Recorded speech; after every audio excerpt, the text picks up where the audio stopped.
Thomas Payne, and um, I'm a new channel, and today I'm going to be reading The Smart Cookie. Okay, The Smart Cookie. Okay. Greetings, I am a cookie. I live in a bakery on a street corner near a river.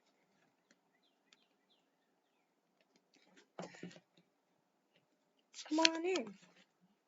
Welcome to our little community. It's a warm-up and supportive play. The warm and supportive place to spend some time. Pretty fantastic, eh?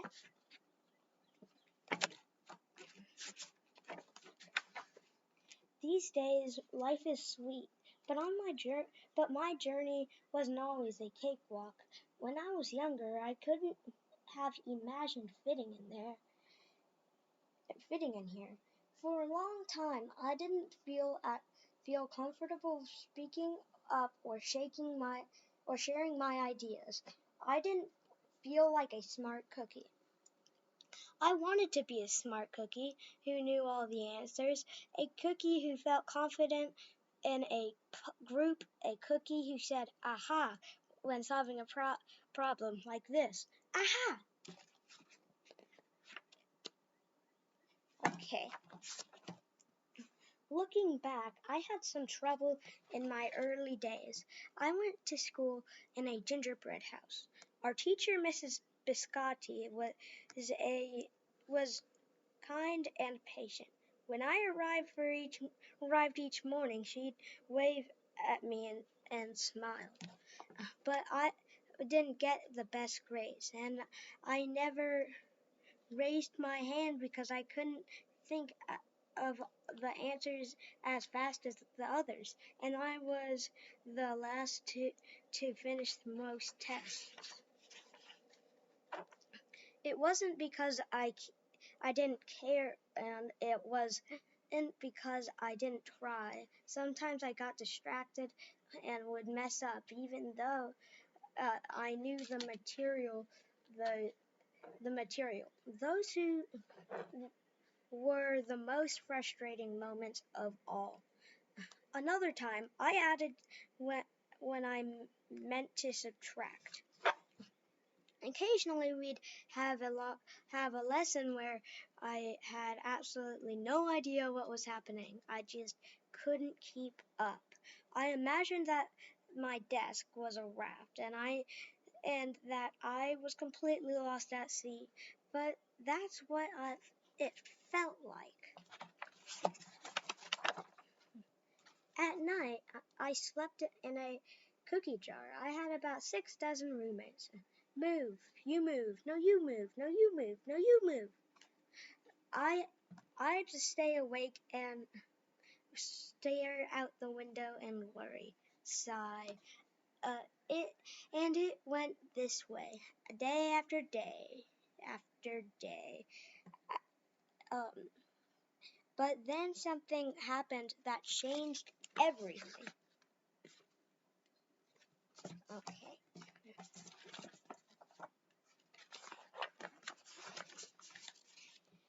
It all started with a homework assignment. Miss Biscotti requested our attention one afternoon. Tonight I would like you to create something completely original, she announced. It can be anything you want. Please bring it to class tomorrow. I felt like I had a million butterflies in my stomach. Create anything? Something original?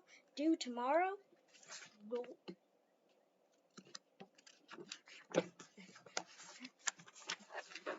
When I got home, I immediately went to work. Next, I tried to at first, I tried cooking a cooking project. The results were half baked. I tried to hammer and nail something. It splintered immediately.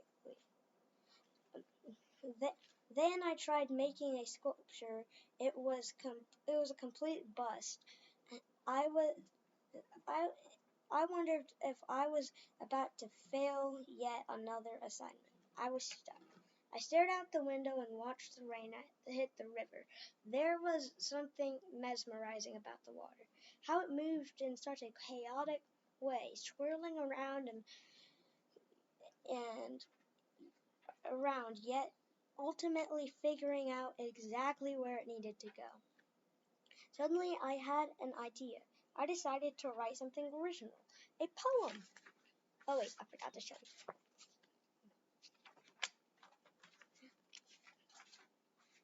Wait, he said, aha, a poem. I came up with the title based on how I been feeling my crummy days. After that, the rest of it seemed to fall into place. I wrote and I wrote. I almost lost track of time. An hour went by in a flash. Aha! I said when I was done. I couldn't sleep that night because it wasn't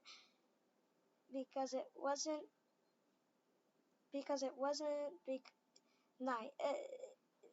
But it wasn't because I was worried. It was because I was excited. I felt like I had really accomplished something.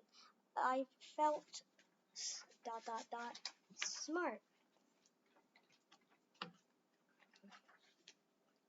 The following day, Miss Biscotti asked for volunteers to share what we'd created. One kid showed off his original frosting art. I don't think that it's very original. Another kid revealed her sprinkle distribution machine.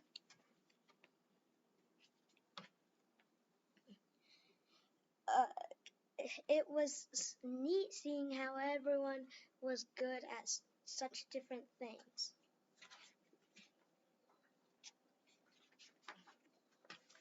See, like a croissant.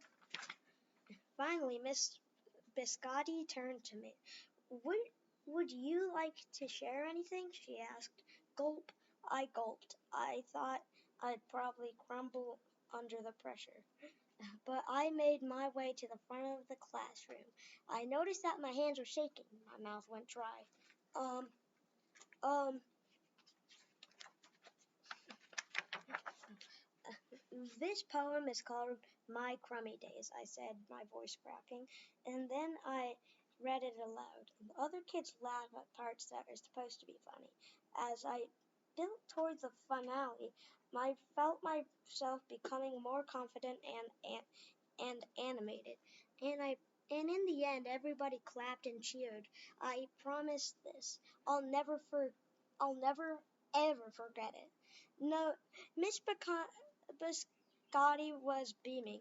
No one but you could have written that poem, she said. It was completely original. You look so happy. Or maybe it's a she, I don't know. Aha! When I had done it, I'd created something and shared it with the world. Well, my world at least. The rest of the day was a blur. My recess, I was already planning my next poem. I would call it My Sweet Morning. Aha! I thought when I came up with a little title, uh, later that afternoon, Miss Bacot, I had came up with when I thought I had came up with a title. Later that afternoon, Miss Biscotti handed me a note. It said that I should keep on writing no matter what. That means so much to me. Oh, I forgot to show you.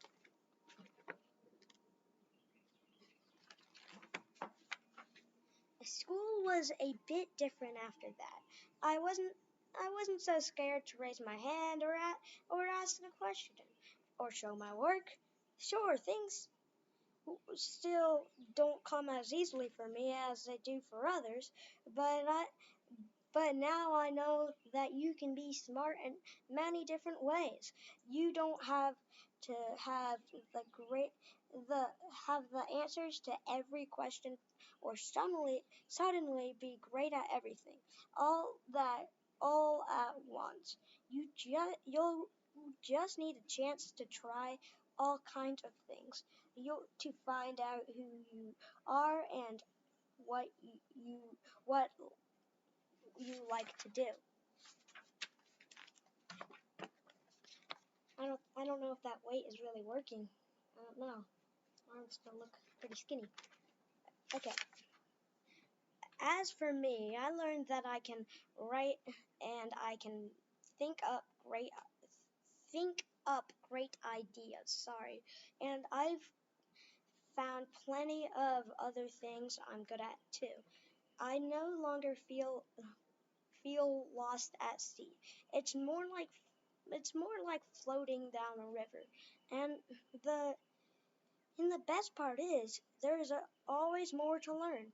Poetry night because we're all smart cookies. Okay, thank you for watching. Please like and subscribe. And just remember, I'm new. I might not be that good, but hey, I'm working on it and I'm practicing. Okay? Have a great day.